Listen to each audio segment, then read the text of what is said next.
All right, so welcome everyone. We'll get started now, giving everyone a couple of minutes to join. Hi everyone, and welcome to our second webinar on our two-part series on the JetCharge core load management system.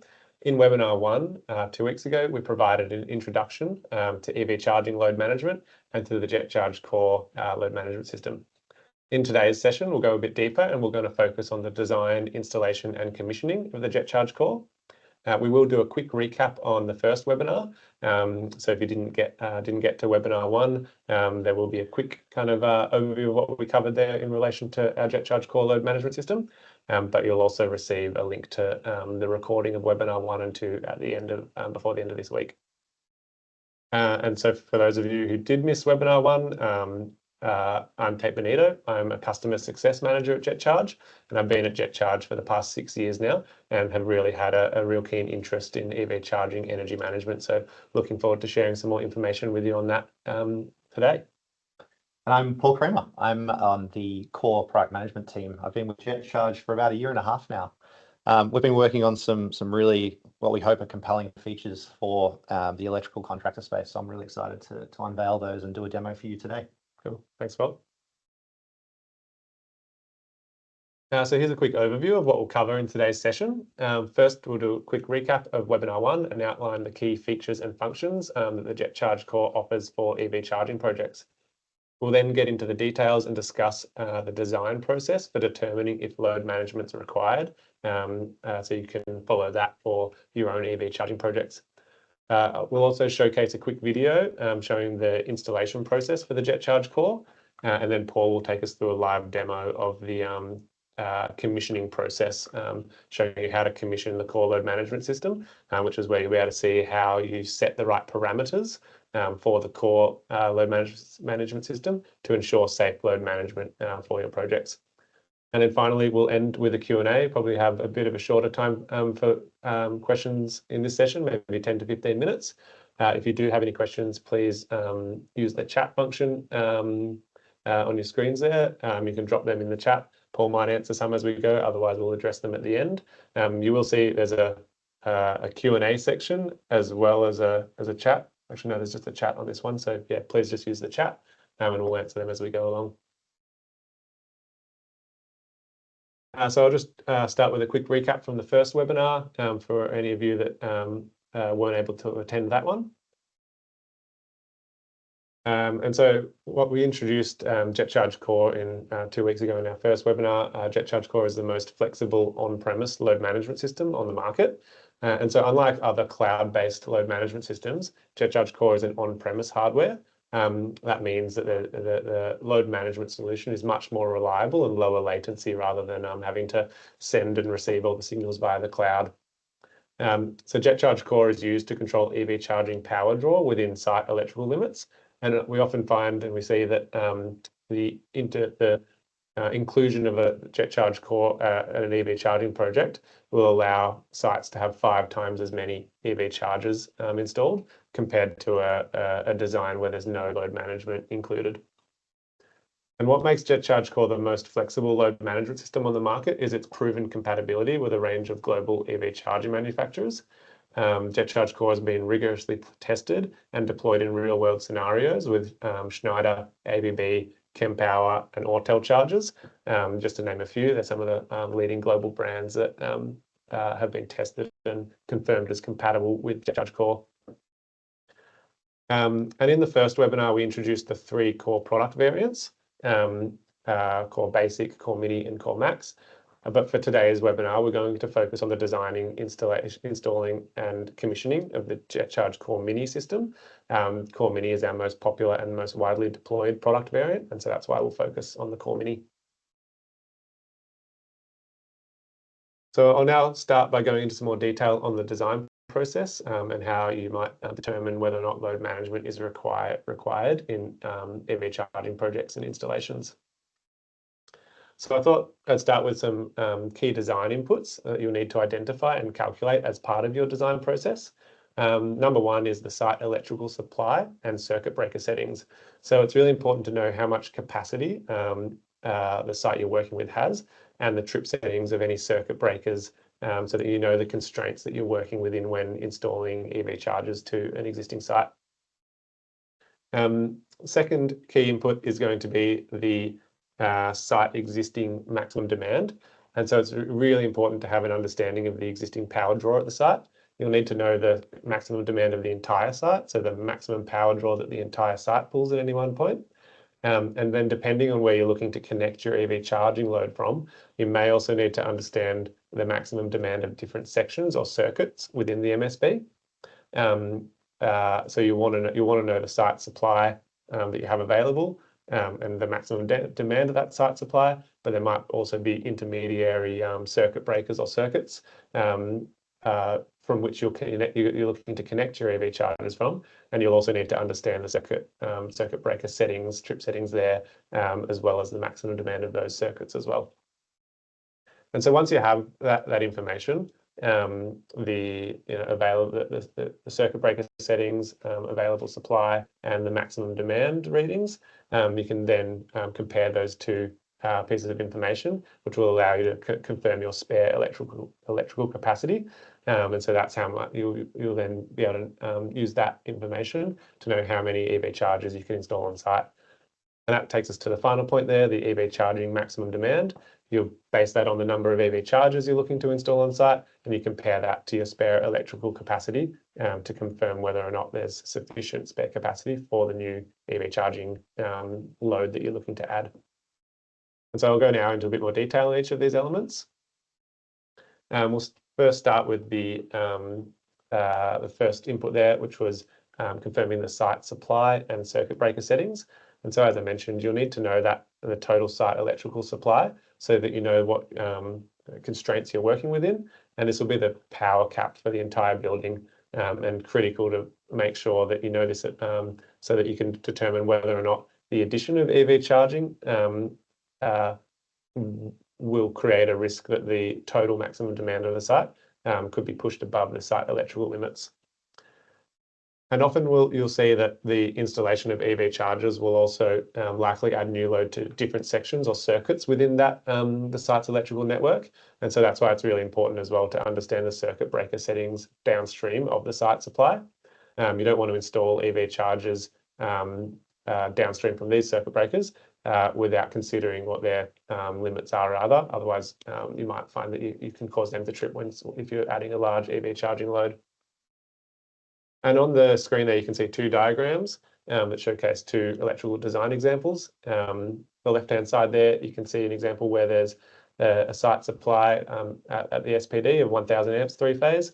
And then downstream of that, there's a car park power supply, which has been identified as 400 amps three-phase.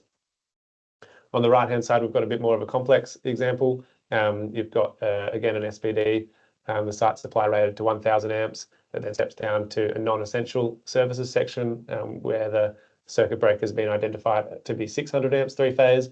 And then again, we've got the car park power supply at the end there with a 400 amp circuit breaker. And so in both these diagrams, we'll be using these over the next few slides to explain some of the design considerations. In both of these diagrams, it's been assumed that the best circuit breaker to feed the EV charging load from is going to be that car park power supply. And so that's why it's been, in this first step, really important to understand what the circuit breaker limits are for both the site supply and then any other circuit breakers that lead to the car park power supply. And typically the best path to obtaining confirmation of these circuit breaker limits is through a mix of site diagrams and on-site inspections. And often we recommend starting by requesting a copy of the as-built electrical single line diagram. And this allows you to understand the original site design.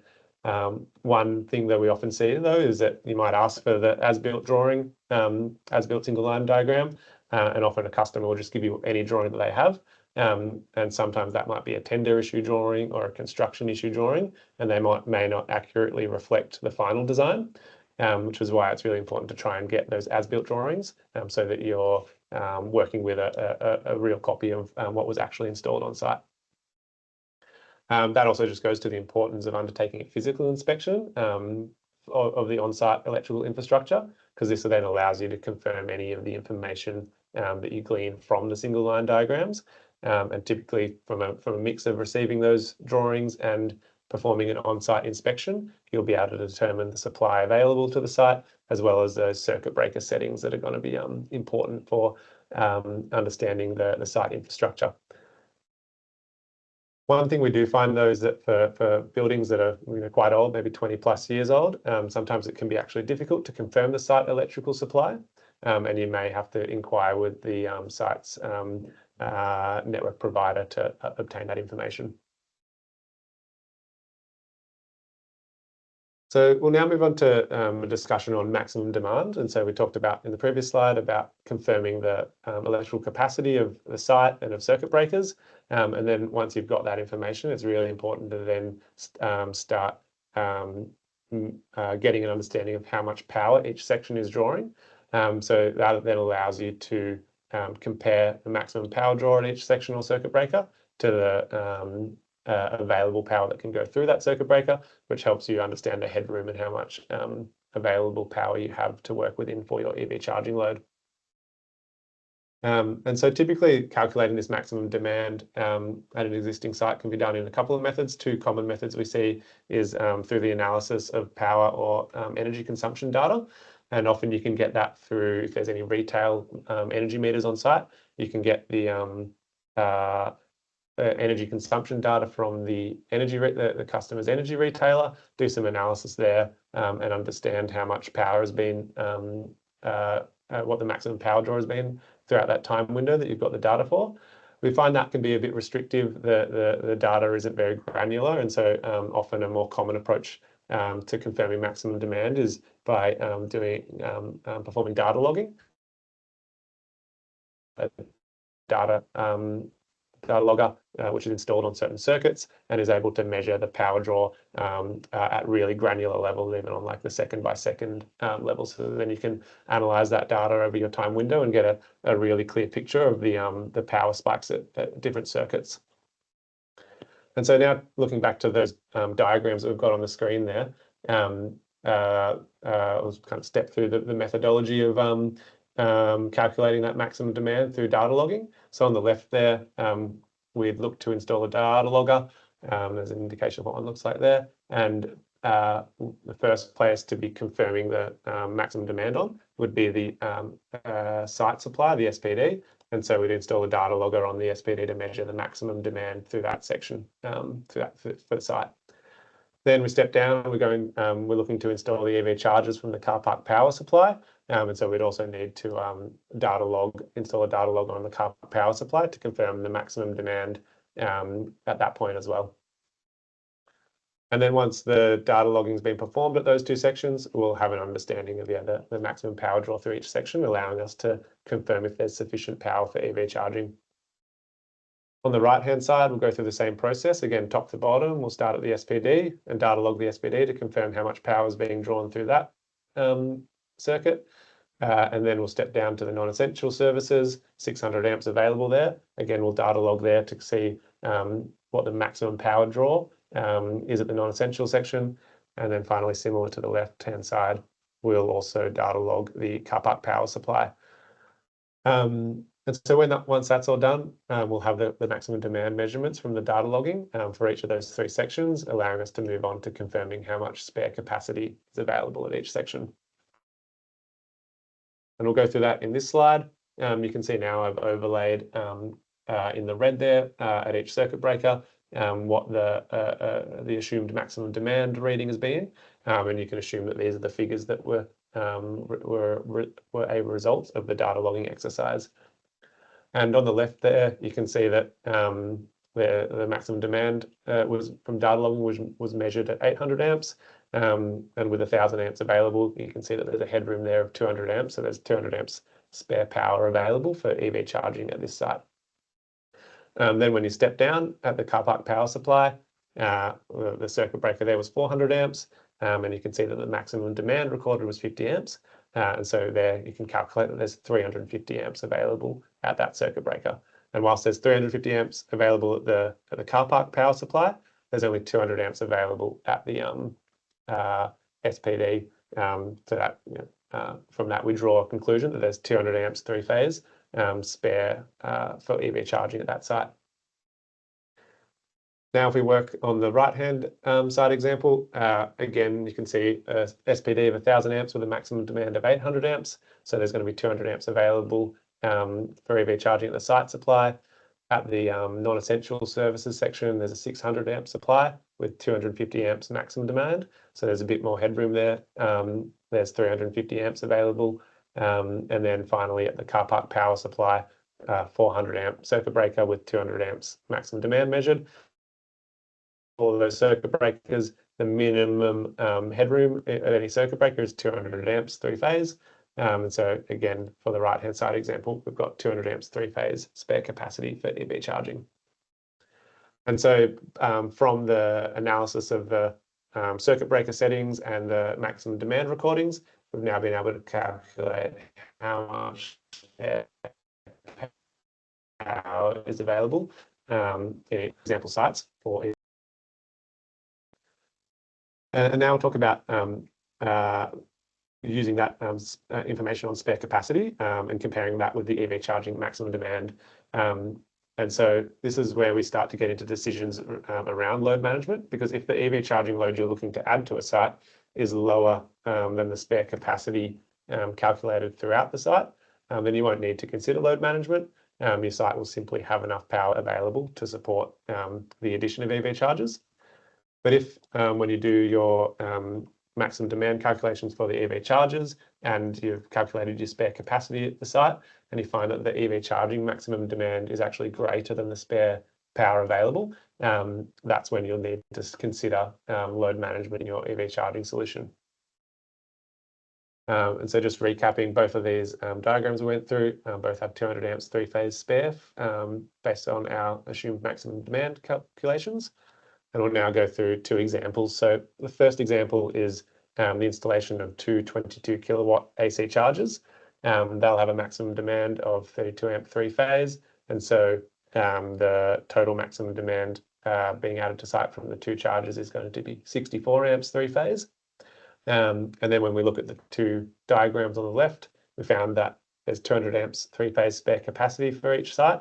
And so adding 64 amps three-phase of EV charging maximum demand isn't going to cause any problems. There's spare capacity at each of the circuit breakers, and so no load management will be required if the new EV charging load being added is within that spare capacity that's been calculated. We'll then consider example number two. Now we're looking at installing 10 32 amp three-phase chargers or 10 22 kilowatt chargers, which totals a new EV charging maximum demand of 320 amps three-phase. And now you can see we're getting into issues in terms of the available capacity for EV charging. That 320 amps three-phase of new EV charging load is greater than the capacity in both of our site examples.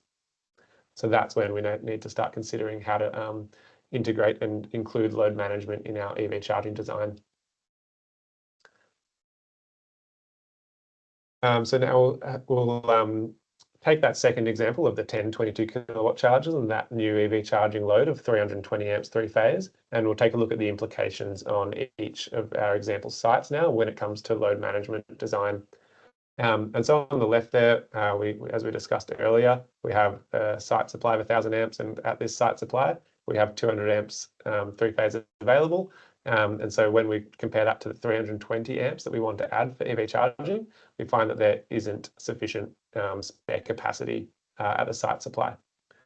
When we step down to the car park power supply, we've calculated that there's 50 amps being used as the max on a 400 amp circuit breaker. So there's 350 amps three-phase available there. And so when we compare that to the 320 amps of EV charging load, there is spare capacity.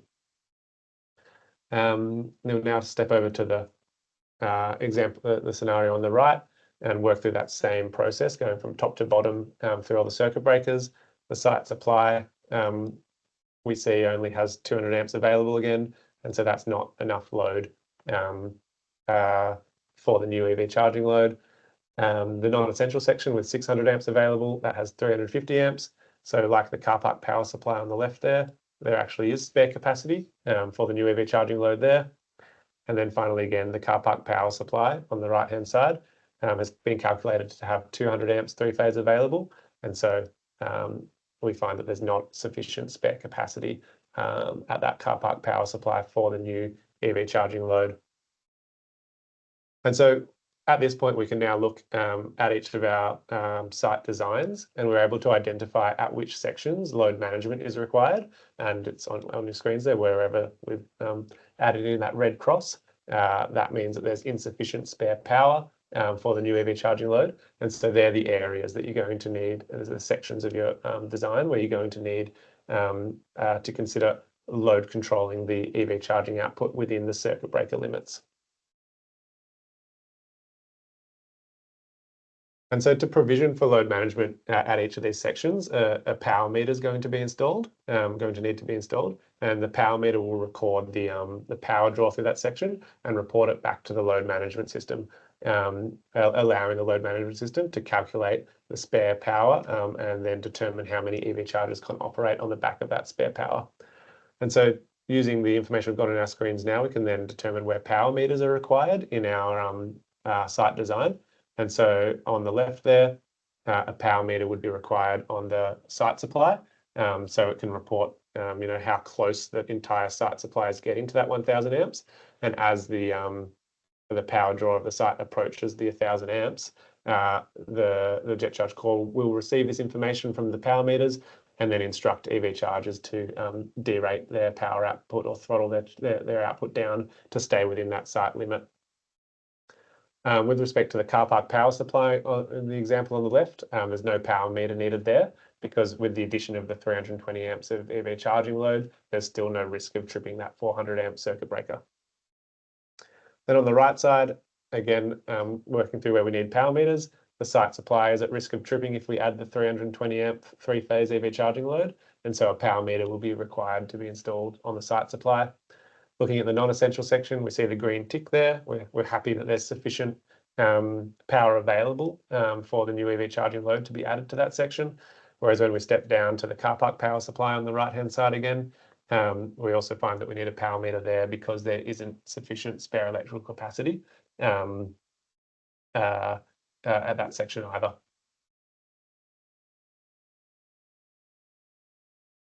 And so I'll just pause there and maybe just do a quick recap of that design process that we've stepped through to determine where load management is required and then where certain equipment is required within the EV charging design. So we started by determining the site supply and circuit breaker settings. These were really important to understand the constraints that you're working within a site. From there, we then calculated the maximum demand at each of those relevant circuits. So wherever there was a circuit that would feed the new EV charging load, it was important to measure the maximum demand through that section, and often that's done by data logging.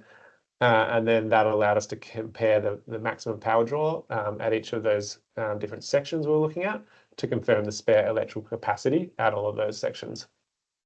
That then gives you the information to determine what headroom you have throughout the site. And then once you compare that to your EV charging maximum demand based on how many EV chargers you're installing at a site, that allows you to determine if you've got sufficient spare electrical capacity at a certain circuit or whether or not you need to consider load management at that circuit. And then we saw at the end there where there was load management required at a circuit, the impact on your design is that you then need to add a power meter to your electrical design so that power meter can feed the power readings from that section back to the load management system, allowing the load management system to calculate and control the output of the EV chargers. And I'll show you a quick diagram now of how that will all work.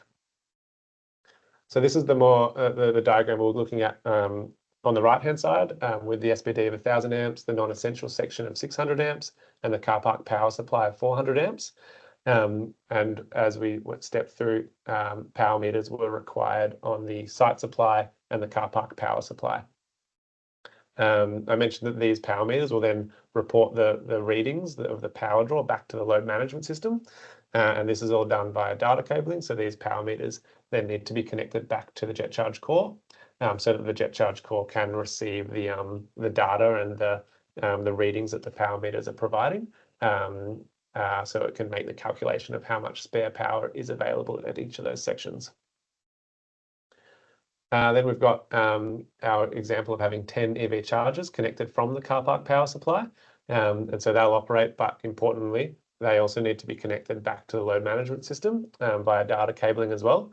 And so this is because when the load management system receives the readings from the power meter and calculates how much spare power is available, the load management system then needs to be able to send instructions to the chargers, telling them to derate their charge, their power output if it sees that the power draw at the car park power supply or the site supply is approaching the 400 or the 1000 amp limit. If it is approaching either of those limits, the core will send instructions to the chargers to derate their power so that the power draw doesn't exceed either of those limits at those 2 points. And then finally, just a note as well that the core can then be connected via an internal or an external 4G modem, just to provide internet to the entire system. And so that's an overview of the design process for determining if load management is required and where the site infrastructure is required. And also an overview of how you combat that in your design by including power meters. We'll now take a quick look at the installation process, where I'll share a quick video showing you kind of the key components of the install. Firstly, I'll just go provide an overview of what you'll receive when you purchase a core through our online partner store and the required tools to perform the installation. You'll receive a core mini enclosure, a mounting bracket and mounting screws, and then the required tools. You'll need screws or dynabolts depending on where you're mounting the system. You'll need cable glands, a hammer, an electric drill, pencil, screwdrivers, and measuring tape. And so I'll now quickly take you through a quick video that's showing one of our installers performing the installation process for a core. It shows the mounting and the connection of power and comms into the core load management system, but all other external work such as installation of power meters or CTs aren't included. And in this installation example, you'll see the installation and termination of the power cable, as well as the connection of 2 data cables. I'll just play this for you now. So here's the process of leveling and marking out the holes for the bracket.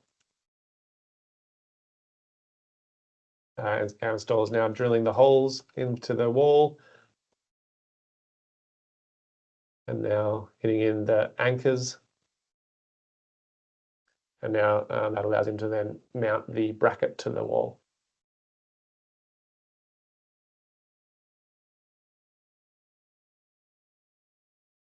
Then finishes off by making sure the bracket's installed level and securely mounting the bracket. And then puts in the screws into the back of the core enclosure. Don't screw them in fully, leave a bit of a gap there. That allows our installer to then clip the core into the bracket and then begin tightening the screws from the back to securely mount the core to the wall bracket. And there's a bit of a view of tightening those screws from the gap in the back of the bracket. Then we move to putting in the cable glands at the top of the core and feeding the power through, and also the comms cables. And depending on your installation conditions, you'll likely this will need to be done in conduit.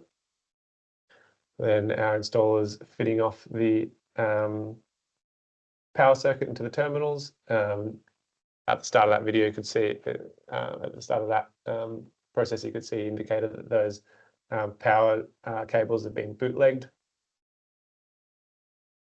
That just allows for easier terminations. And then we've got the comms cables coming into the internal network switch. And I'll just pause there and we can just talk about some of the internals in the core load management system. On the right-hand side there, you can see the internal CPU. And so when I mentioned earlier, and we talked about this in the previous part 1 webinar, our load management system is a on-premise hardware load management system, not a cloud-based system. and it's the presence of this local computing unit that allows the calculations and the load management function to be performed, even in an event where there's an internet outage. So that's there on the right. To the left of the computing unit, you've got the network switch, which has got two comms cables showed connected there, but you can have a whole number of data circuits running into that. Could be coming from your power meters, an external 4G modem, could be direct from chargers, could also be intermediary network switches or data cabinets throughout a car park that then run back to the load management system. And then there are the terminals on the left-hand side as well. And once that's all done, the core unit can be energized and the power can be turned on. And then you can lock up the cabinet. And so that was just a quick overview, kind of hopefully that gives you an indication of how quick and easy and straightforward the installation and mounting of a core load management system can be. That was showed in the indoor example. In an outdoor setting, the power and data circuits typically run from the bottom, but in an indoor setting they run from the top down. So yeah, hopefully that was a good overview there. And I'll now hand you over to Paul, who will walk us through the commissioning process using our Illuminate cloud platform. So go into the details of how to configure the different parameters required to ensure load management. Great, thanks so much, Tait. And that was a phenomenal video from Charles, our resident electrician. Yeah, really great to see. With Core over the years, we've been lucky enough to have an incredibly fruitful and sustained relationship with electrical contractors. We wouldn't be where we are today without the help of you guys out there. So we've also collected a bunch of phenomenal feedback from you guys in regards to how we could improve the product. The two most common pieces of feedback that we get from contractors are, one, that the commissioning process is too restrictive. So up until recently, once the equipment was installed, once Core was installed, like you saw in the video, and the chargers were installed, you as a contractor were required to call up JetCharge, schedule a time for our team to remotely connect and actually commission the software and configure the software to actually run the equipment on site. And so that's incredibly restrictive, and it means that you have to align calendars. It really slows down the go live process for customers and yourselves. The second piece of feedback is there's a lack of self-reliance. And so the feedback that we've received is that you'd love to be able to configure Core yourself and essentially not necessarily need to go out to site to actually configure it. And so what we've been working on in the last few months with the Core development team is a zero-touch configuration utility in our cloud EV charging platform called Illuminate. And so just to first principles, zero-touch configuration, what does it actually mean? So last week we ran through, or 2 weeks ago, Tait ran through the wholesale store experience, where as a contractor, you're able to log on to our webpage, purchase the equipment that you require, whether it be chargers and energy management, purchase that equipment, and within about 3 days, you would receive an email from us with some details. Those details include a link to Illuminate, and if you click on that link, you'll actually be taken to Illuminate. You can log in using your same JC ID that you used to purchase the equipment in a wholesale store. And then you can actually begin configuring the equipment before it actually arrives at your premises or the customer's premises. So this really cuts down on the time that it's required to actually send the equipment to site, have someone have to open a laptop, an electrician on site, open a laptop, configure the equipment. It means that you don't necessarily have to train up all your staff who are going to be going out to site and installing this load management equipment and chargers. It means that you could potentially train one person in your office to actually configure it. They can configure it from the beach somewhere, from Bali or wherever they want to configure it.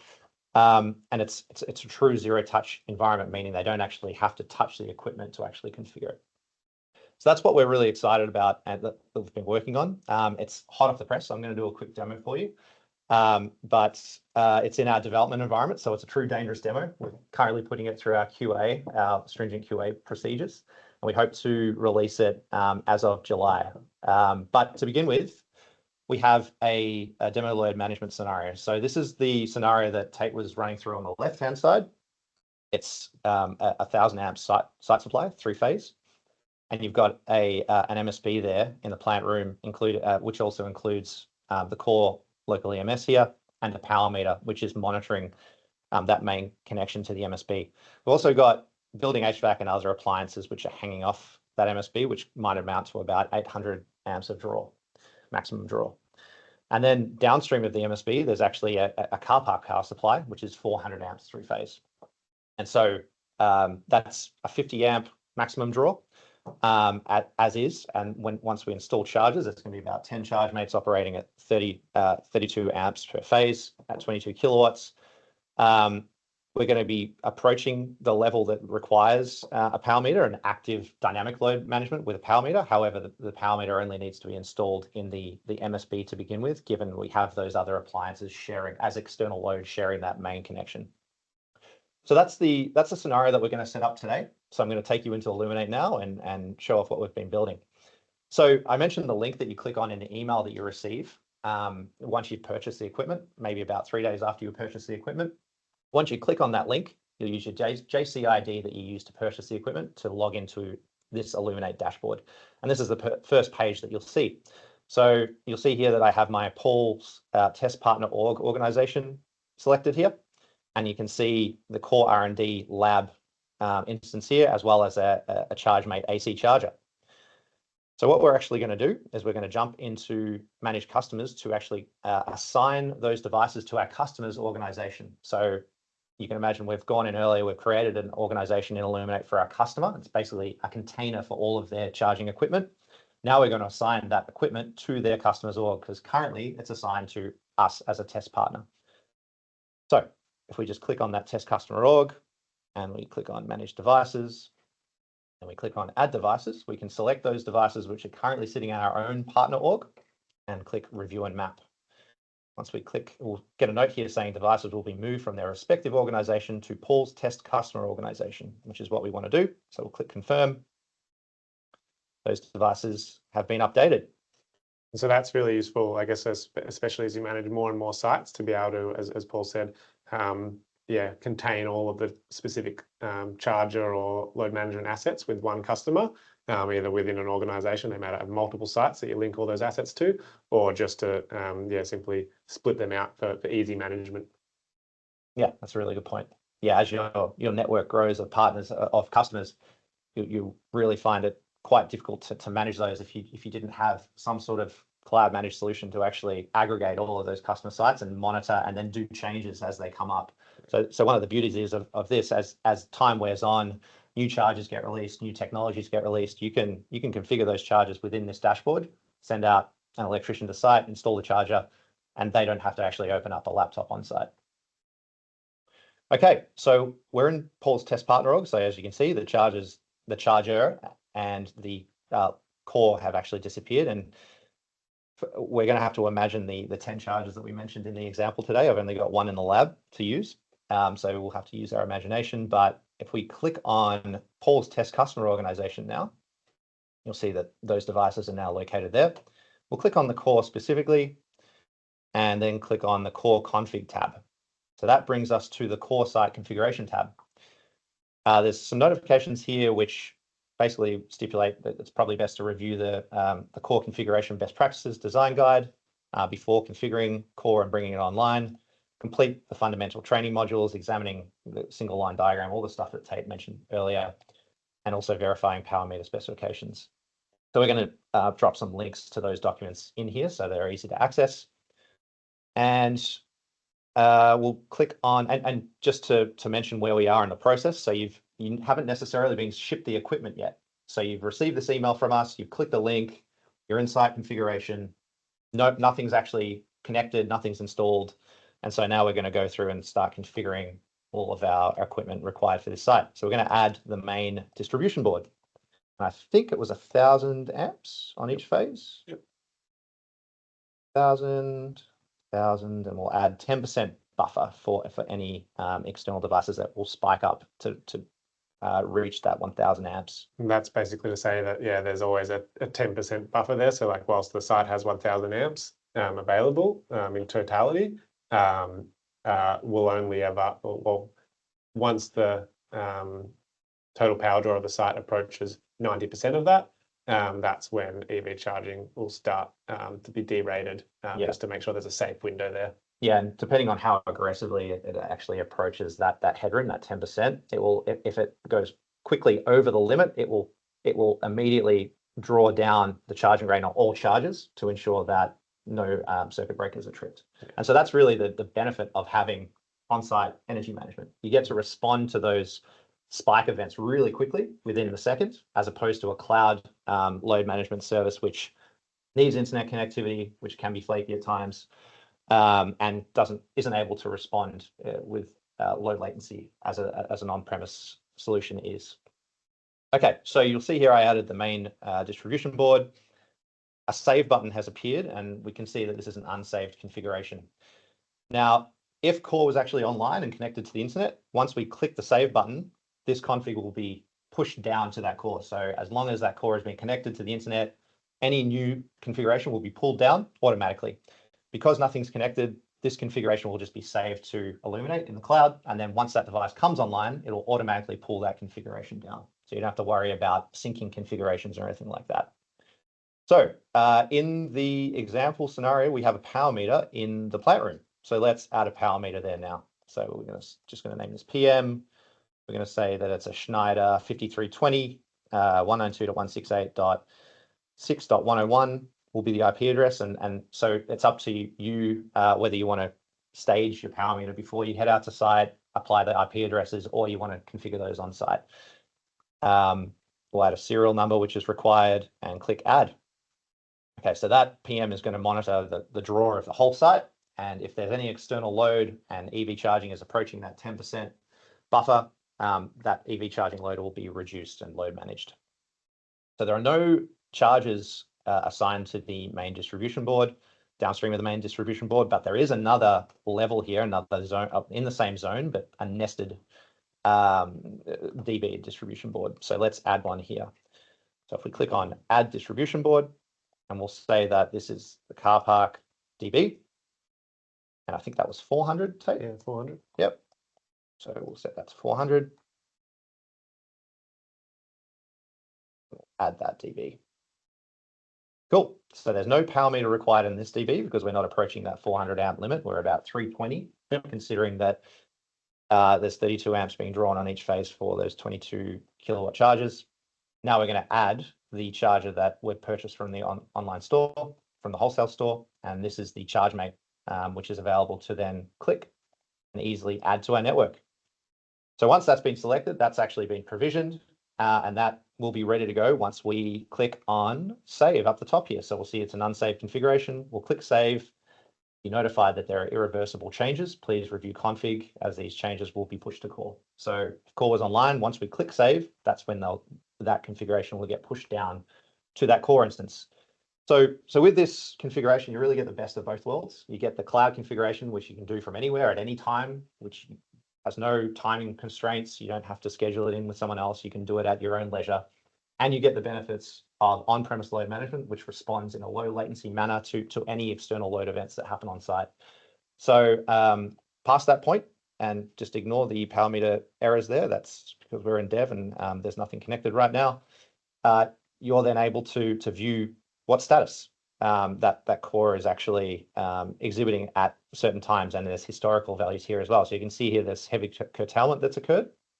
That might be because a power meter has sensed external load, and we've actually curtailed the EV charging draw for that period of time.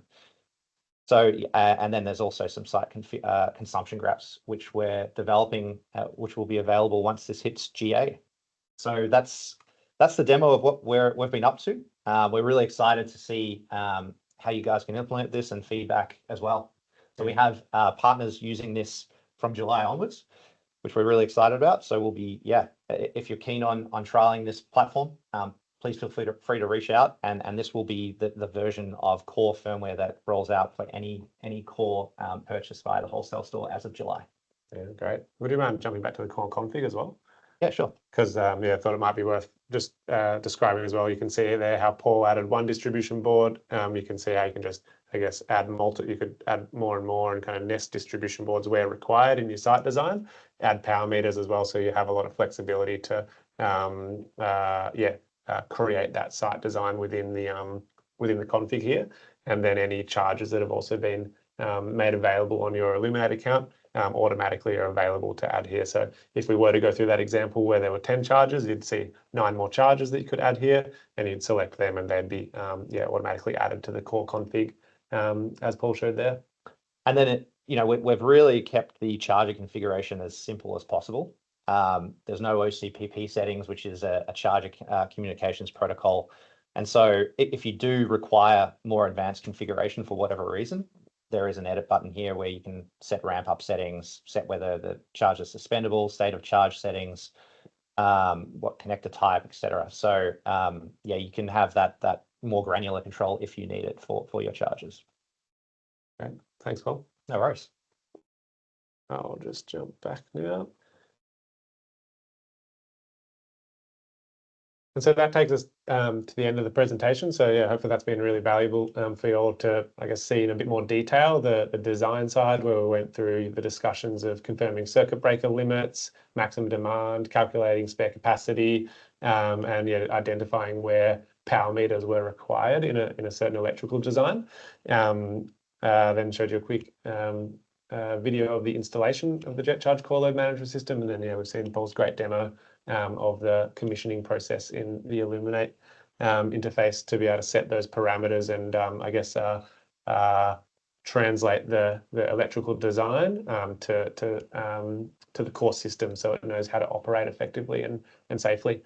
We've now got about 10 minutes left for any questions. So we'll have a look in the chat, and please feel free to send through any questions, but we'll start with any open ones in the chat. Anything there, Paul? There was one for supported power meters, which we can supply a list of, but it's typically, market-leading power meters that we support in core, the Schneider 5300 series and the like. Yeah, that's right. We can share a list of those power meters, but the ones we've deployed like in almost all the real-world applications has been the Schneider PM5320 or the PM5560. We've just found them to be very reliable, and there's sites that we've deployed. I think we spoke of one of them 2 weeks ago, where there's 12 different power meters all feeding of that type, all feeding into the core load management system, and the core is constantly calculating the inputs from those power meters and determining how much power can be allocated to EV charging. There's another question here. Did JetCharge do the site data logging? What is the ideal timeframe cost? I know we've done one in the past, but I don't have any details. Do you have any? Yeah, definitely. Yeah, we've definitely done a large amount of data logging projects. So that's if we're doing an EV charger installation, we will often start with a kind of a consultation and doing the data logging, so that allows us to have a really good understanding of that the site constraints and allows us to fully scope out the load management system design. In terms of time, the survey time frame, I'd say we normally do 1 to 2 weeks, but I've also seen it done kind of across a month as well to capture a really large set of data. And I guess that kind of some factors at play there are the how many data loggers you have and how dispensable they are and how many you can leave out in the field for an extended period, or if you're doing lots of these projects where you need to grab it, get the data logger off to the next site, you might only want to put it on for 1 to 2 weeks. And costs, we see in the market these type of reports costing a couple of $1,000 to data log a site at multiple points and then provide a report summarizing those the maximum demand readings and the spare capacity at each circuit that's data logged. Great. For site installs, do you require NMI or just check grade meters?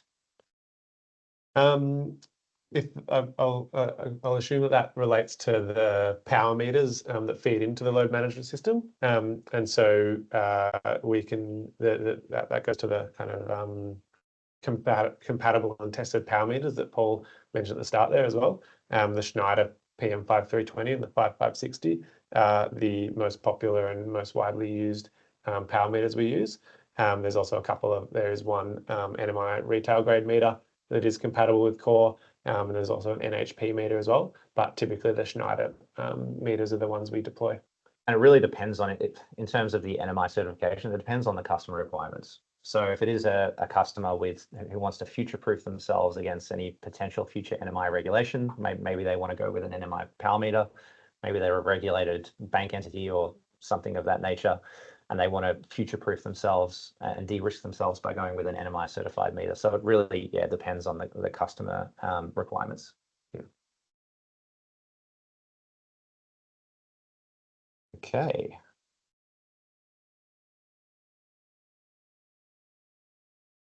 Yeah, I've got a few more minutes, so please, if you've got any other questions, please share them through. So today might be the first time that people have been exposed to Illuminate, which is our cloud EV charging platform.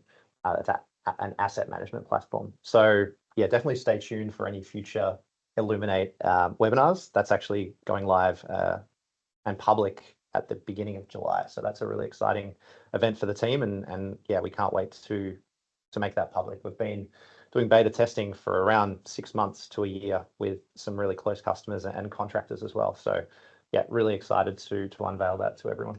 Yeah, and it's been an instrumental tool for our own service and maintenance division in terms of being able to remotely monitor and kind of have a health check of chargers at an EV charging site, make sure the chargers are operating smoothly, even do remote troubleshooting of those chargers. So we'll definitely have more to come on that topic as well in the coming weeks and months. We'll hold on for another minute or so. Please use the chat. I also saw, did you have the Q&A? I was trying to see. I haven't checked the Q&A actually.